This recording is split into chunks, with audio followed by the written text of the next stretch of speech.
بسم الله الرحمن الرحيم الحمد لله والصلاة والسلام على رسول الله قال الله تبارك وتعالى في كتابه المجيد وكتابه الحكيم وهو الحق والقائلين بسم الله الرحمن الرحيم يا أيها الرسول بلغ ما أنزل إليك من ربك اللهم صل على محمد وآل محمد وعجل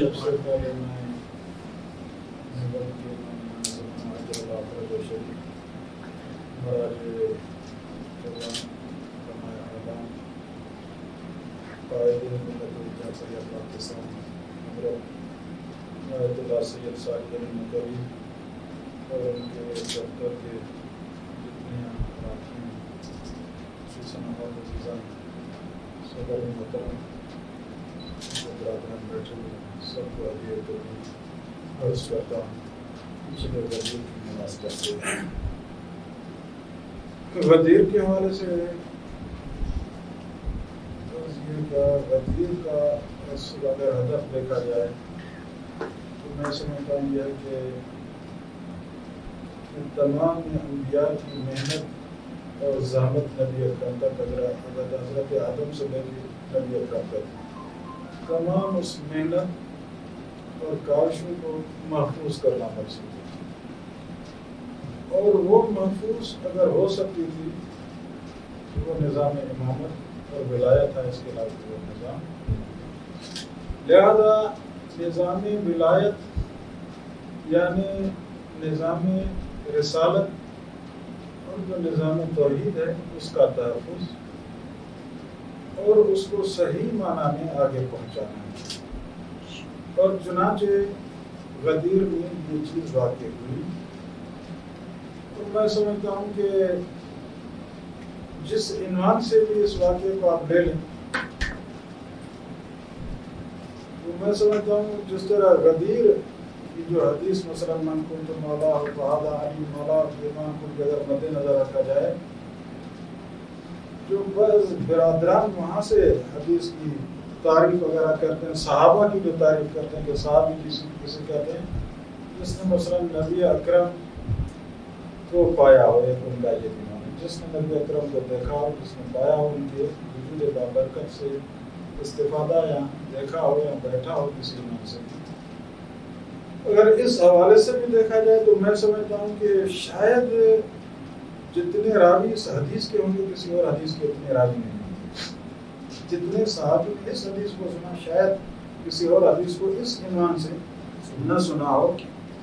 اور عجیب اتفاق یہ ہے کہ نظام امامت اور نظام ولایت کل کائنات کے لیے تھا، اور میں سمجھتا ہوں اس وقت مناسب مقام تھا مقام غدیر، اور مناسب موقع تھا کیونکہ حج پر کل کائنات سے لوگ آئے ہوئے تھے، اور اس پیغام کو کل کائنات تک پہنچانا مقصود تھا۔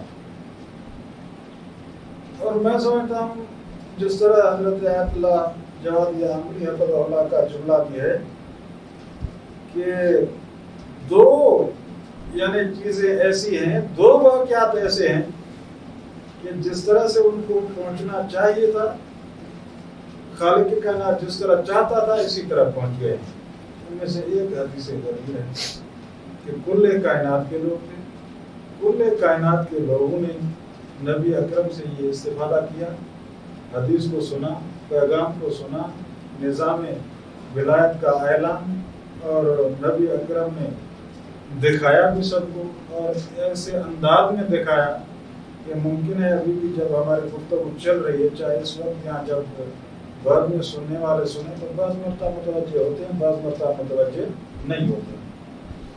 لیکن جس طرح آپ جانتے ہیں کہ پھر بیداری کا طریقہ یہ بھی ہوتا ہے کہ گرمائش، تو وہاں موقع بھی ایسا تھا کہ گرمی تھی، یعنی سب کی نیندیں اڑی ہوئی تھی، اور یہاں تک جو ملتا ہے تاریخ میں کہ حجاج کرام نے اپنی ابا کا ایک حصہ اپنے پاؤں کے نیچے اور ایک سر پر، یعنی یہ ان کی کنڈیشن تھی۔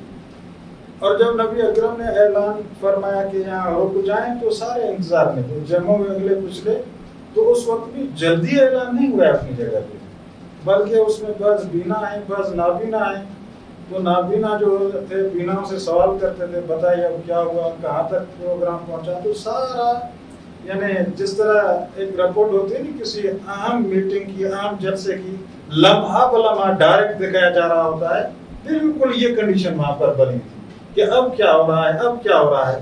یعنی جو نہ دیکھنے والے وہ بھی ان کی نیندیں تو پہلے ہی ادھر ادھر تھی, لیکن پھر بھی ان سے پوچھ رہے تھے جی کیا ہوا, تو بتاتے آ رہے تھے کہ جی نبی اکرم نے روک لیا ہے, سب کو بلایا ہوا ہے, اب مثال کے طور پہ اشارہ کیا ہوا ہے, اب امیر المومنین اوپر گئے ہیں, اب ان کے ہاتھوں کو انہوں نے پکڑا ہوا ہے, پھر آواز تو سب نے سنا من کو مولا فعلا علی مولا.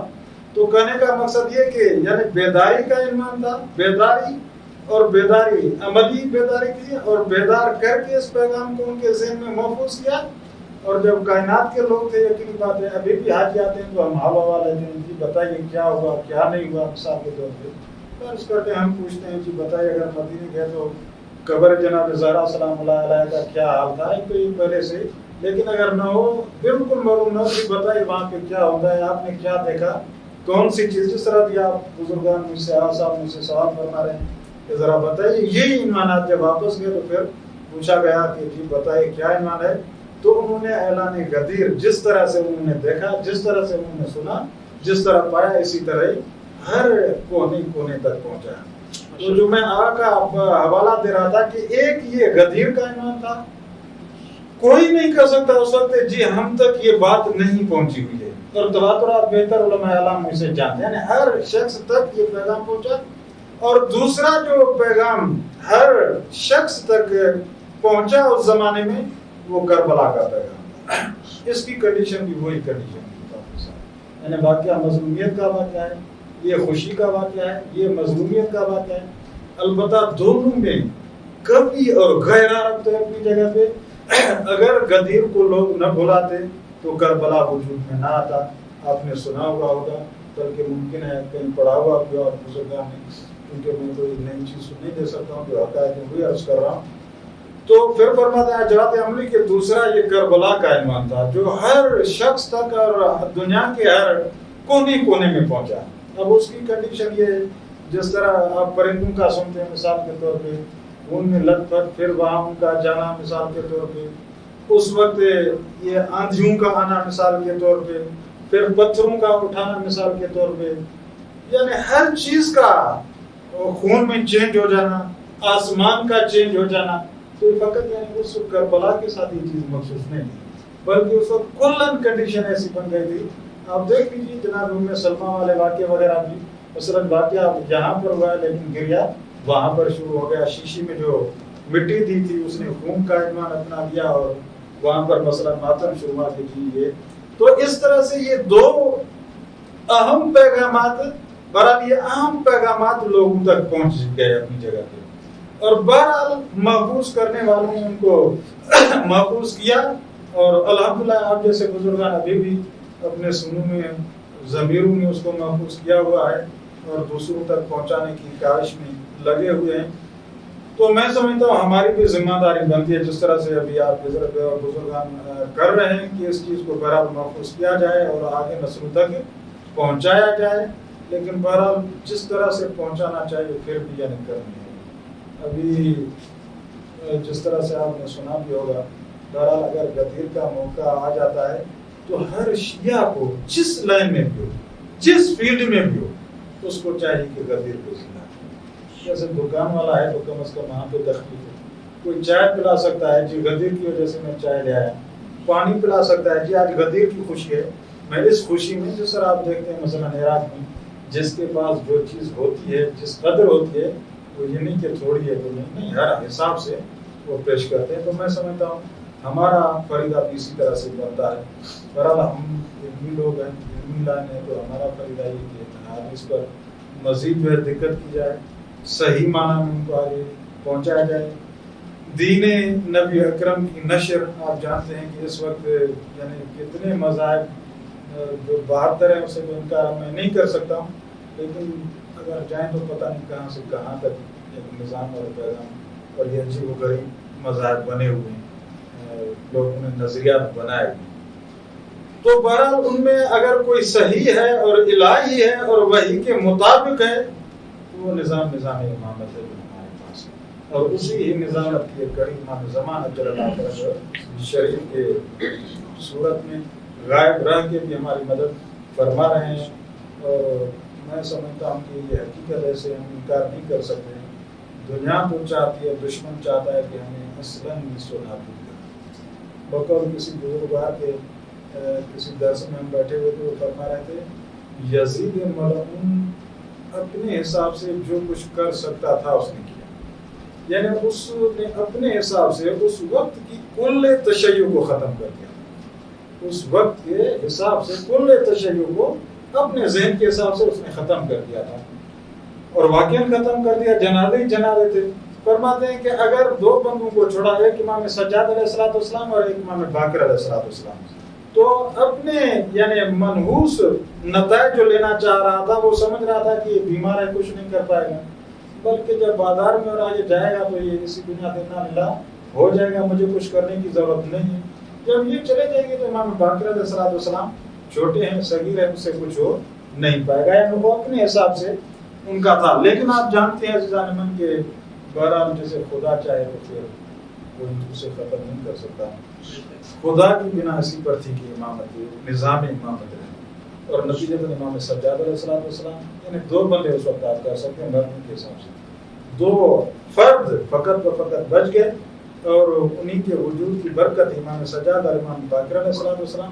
کہ آج دیکھیے دو شیعہ, لیکن اب کتنی شیعہ ہیں. یہ دو امام کی محنت ہے. اس وقت بھی دنیا یہی چاہ رہی ہے پاکستان, اس وقت بھی دنیا یہی چاہ رہی ہے, اور اسی خط پر چلنے والے چلے جس طرح آپ صدام جانتے ہیں. اس نے آخر بنت الہدا کو کیوں مثلا شہید کرا دیا؟